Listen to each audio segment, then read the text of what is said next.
Okay, you guys, good morning. Welcome back to the Love Makeba official YouTube channel. I'm your girl Kamika, and we are on Veda number 19. For those that this is your first video, Veda stands for video every day in August. I put an S on the end because it's multiples, whatever. But today we are going to be doing a bit of a story time because it is fresh on my mind and I want to go ahead and fill y'all in. Look, I just did a quote. Look, I did a quote on my Facebook that I said, people need to understand that it is their job function that's essential, but you as the individual or particular person may not be essential. Look, I just left the DMV and it has driven me to drink. Y'all, this is a venti dirty chai latte. Usually if I go to Starbucks, I'm getting like a grande, and I'm even trying to phase myself down to a tall. But these folks at the DMV just frustrated me so much this morning that I had to give me an extra drink. I had to give me a double, okay? So let me tell you guys what happened at the DMV. I'm not even going to eat my morning bun because it ain't going to look right. And especially if I'm talking about somebody, I don't want to look like them, right? So it started off yesterday. What happened was I registered my car. I do everything either online or very early. Let me back it up a bit. I think I'm a little spoiled. Because I'm such an early riser, because I wake up at around 4:30, I'm usually up at the crack of the dirty dawn. I am used to going out and taking care of business very early in the morning and never running into a crowd, never having to stand in a line, never being around when any kind of foolishness is going on. That is something that my mom instilled in us from very, very young. That you get all your business done before 11 a.m. and then the rest of the day, you have time to do other stuff or just to hang out. Not literally hang out, but y'all know what I mean. So I'm a little spoiled that when I wake up very early in the morning and go to a government office, when folks be like, I can't stay in the post office, I can't stay in the DMV, or this hospital is ratchet, I be like, I understand how you feel, but it's never my issue. It was my issue today, because today I got time, right? So this is how it goes. I registered my car online for my renewal online, and I was waiting for the tags to come in the mail. I have informed delivery, so that means I get an email every day letting me know all of the mail that is going to be coming to my mailboxes, so that I can know where to be if something important is coming in the mail. So I get an informed delivery like last week that says your DMV tags are in the mail. I could tell by looking at it. It's from the DMV. I know what it is. It's my registration and my tags. Right, so then for some reason, I don't know if it's Trump. I don't know if it's the post office using Trump. I don't know. Our mail hasn't been consistent. My mail at my home hasn't been consistent. And so the next day I get the mail that I was supposed to get the day before, and I get every piece of mail but my DMV registration and tags. So I'm like, somebody even stole my tags, right? And so I'm waiting, thinking maybe it got put in with maybe the neighbor's mail. Some of the neighbors may walk my tags back over to me, whatever. I know my regular mail woman pretty well. She uses our product, so I know her, and I know my UPS guys, my FedEx guys, I know all of them. And so my regular person hasn't been on her route. And so, of course, my DMV stuff gets legs and up and missing. So I go on down, this may be a two-parter because I don't want to make this too long. I go on down to the DMV today, or actually yesterday, and I drive in, and it's practically, the parking lot is easy to get into. There's no problem. And I'm thinking, because of where I live and because that early riser mindset, I think it's going to be easy, right? Because I usually am never at the DMV longer than an hour for anything, right? Counting the line, counting anything. Even when I got my real ID a couple of months back, the same nut that I'm going to talk about today came out and was screaming at everybody and moved the line back. But even from the point that I got in line, all her shenanigans, and got inside, I wasn't at, and took an ID picture and went on about my business, I was not there longer than an hour. So I had never had bad feelings really about the DMV. So today we get there, or yesterday I get to the DMV, And the beautiful young man at the door lets me know, ma'am, we're not taking any more walk-ins today. Tells me what the process is. Apparently, all LA County DMVs are making it so that they're only taking a certain amount of people every day inside, and everybody else gets an appointment to come back later on that day. So that way, I guess they're social distancing, and they are keeping the flow of traffic moving better during still the pandemic. And so I'm like, okay, he's such a sweetheart. And so today I get up and I get there at 6:30. Our DMV opens at 8. I get there at 6:30 because he told me it opens at 8. I'll be out here at about 7:30. You get here at 7. I get there at 6:30. I get there at 6:30, and it's We Are the World. Everybody and their mama is out there, and the line is literally wrapped around the building. People got what do you call those? Picnic chairs. They got sunshades. They got umbrellas. They camped out on the ground like it's a student lockout or something.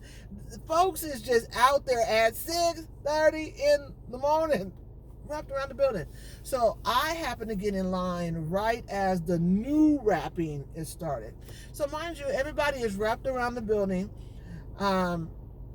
And we're out there for a little while. And then all of a sudden at about 7:30, I hear this woman way on the other end of the parking lot screaming and hollering at people.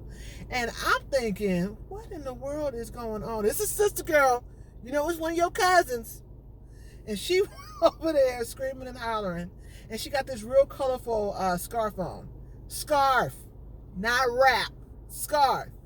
And so I'm thinking, oh, they may just be having a little commotion down there. Some of the kin folks is over there having line issues. I'm not thinking she got authority to do nothing with that scarf on her head. Because I'm thinking, you was pissing me off. You got a scarf on your head and you at work. You can't be nobody. All right. Right. So I'm in line. And next thing I know, this chick she gets to where I am. And she's screaming at everybody, telling them, you're going the wrong way. You're not in the line properly. Y'all need to walk around the building. Let me tell you the short story what this chick did. This chick ended up taking all the people that came behind us and putting them in front of us and made all of us walk around the building to get ourselves reassembled in line. I ended up being just about 10 feet away from where I was before. Just literally 10 feet. So if I was right here and there was like those 3 little pylons there, now I'm over here with the same 3 pylons. All I literally had to do was turn this way. But what she did is, like I said, she made us all walk around the building. Handicapped people, disabled people, I guess that's the same thing.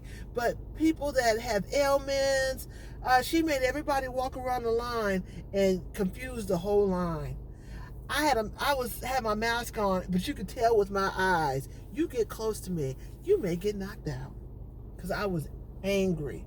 I was so angry, but I thank God for my prayer life and my maturity and growth, because I just stood there and just looked at her while she continued to confuse the space. And I just said, you know what, in my heart, I said, let me just relax my mind, pray a little bit, and not escalate myself, because a lot of people were trying to escalate because people were frustrated because she didn't have to do that. She just really messed everyone up. And then she was going through and screaming and hollering and trying to dictate what people were supposed to be doing. And I just sat there just quietly and just watched. And she didn't come nowhere near me because I know my face was like, you come over here, we's going to have a problem, because she didn't have to do all of that. I gave her a little bit of a pass because interacting with people all day, every day is hard on the body. It's hard on the mind. It's hard on your throat. It's hard on your emotions, because you're empathetic with people. So, you're picking up what's going on with people, and everybody doesn't comprehend the same way. Some of it is because people have different languages. Other is because people have different levels of understanding. And then others is because people can just be butts, and they're rebellious, and they don't want to mind or respect anyone in authority. So it's a lot to have that kind of job where you have to constantly be correcting people or advising people. So I give her pass for that. But what I don't give her or her team passes for is their unprofessionalism and their lack of, you got to go the extra mile, especially in times like this. If you want to make sure people are in the line the right way, then you and your maintenance team should have went out and put signage out, arrows out, and had somebody come at a slightly earlier shift to direct people in the way that they should go. You don't leave that kind of stuff to chance. But you also don't come outside and treat people like they're stupid, because we were actually in the right direction. The line was going in the direction that it was supposed to go in. It's just that she wanted to carve out like a little niche in it. So if the line is going this way and then this way again, she wanted to go this way and then have like a little niche in it and then go back that way. Nobody would know that if you don't have signs out. Nobody knows that you have hundreds of people out here that are doing very well until you came out with a scarf on your head that pissed Kamika off. Sister girl, I'm gonna need you to not come on your job with a scarf on your head. I know you're probably trying to preserve your braids underneath because later she took it out, but I don't need you outside screaming and hollering at you. She was just so stereotypical, everything that most of us are not. She was it. And I sat there and watched so many men, especially men, look like they was ready to knock her out. Men. I saw men get in her face. And this is the problem. See, this is why we got to check our behavior, make sure our hearts are right, and approach people correctly. If she need to go on stress leave, go on stress leave. But this is why you got to do it, because we are all representatives of our culture, right?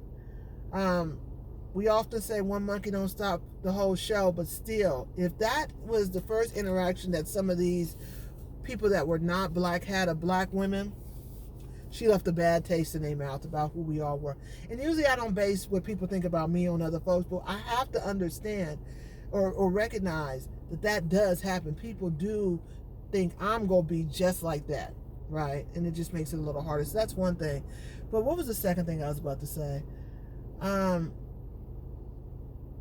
don't know, it'll come back to me. But she really could have commanded that whole audience very easily had she walked out and said, "Good morning, everyone. My name is Sister Such a Smutch. Call me Sophia," because that's how she was acting, with the DMV. We are going to try and get you guys in and out of here as quickly as possible. I just need you to follow instructions. I need you to listen to me. I need you to do what like I said, follow instructions. And we're going to move you in and out of here as quickly as possible. If you have appointments, go to this line. If you got a red stop sign on your paper, go to that line. And if you, need anything or have any questions, these wonderful staff members here can help you. But they didn't do that. They just came outside and were trying to wing it. And then so everybody got confused. Everybody who wasn't confused got confused. I just remembered what I was going to say. As y'all can see, I'm winding down from this. But what I was going to say was this. I saw several men, a number of them white men, that were in her face, because she was in their face. See, she was in their face, provoking them, being very dismissive and short, right? To the point that they would ask her a question and she would say, "Sir," but it was so patronizing, and it was just crazy. We know what it looks like, and we had to be there, and this is not. It just frustrated me, because I literally, as a black woman, sat there and watched her interacting with some of these people, black, white, otherwise, but some of these men, and I thought to myself, he he looked like he posting up on her, like he about to knock her out.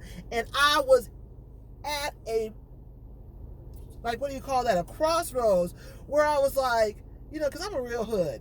You know, I tell people this all the time. I'm real sophisticated, but I'm a little hood. Look, I grew up in a hood house. So just because I don't exercise, it don't seem like it. There's hood in Kamika, right? And so I was sitting there thinking, dang, if he posts up on her, am I still obligated to jump in and help her as a black woman?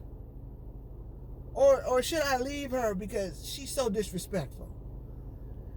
Do I just jump in and just help to stop it? Or do I jump in and help her win? Look, but I know I shouldn't be saying that, but that's the real of it. Because in your mind, you're thinking, I am going to always help my people, especially another black woman, to keep from being abused in any way.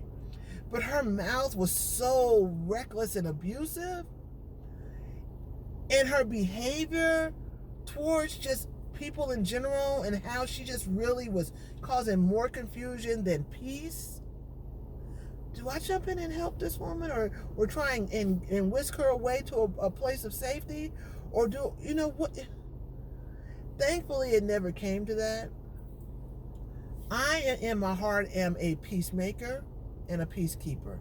A peacekeeper in that I tend to follow the rules. I'm not going to try and upset the cart, and I am not going to try and usurp your authority and things like that. You know, I'm going to get in and get out and do what I need to do. I'm a peacemaker in that I'm also a leader, and that if I see confusion, I will step in and squash all confusion so that peace can be established. So I'm a bit of both. But at that point, I just was like, it crossed my mind. Do I let this chick get whopped? Right? Because she was so reckless. I got an appointment to go back at about 1:30. And so I'm not going to post this video until I go back, get my business taken care of. Because if there's any more antics, I'm going to throw them in at the end of this video.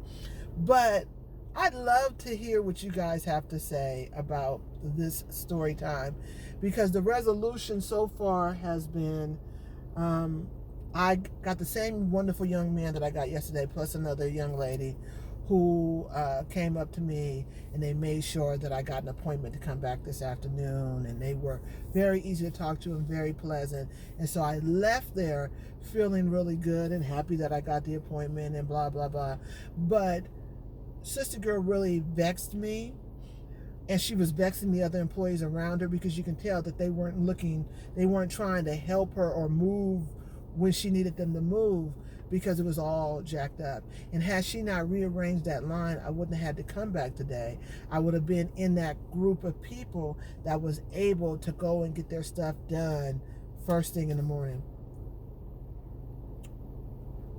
All right, you guys. I'll be back.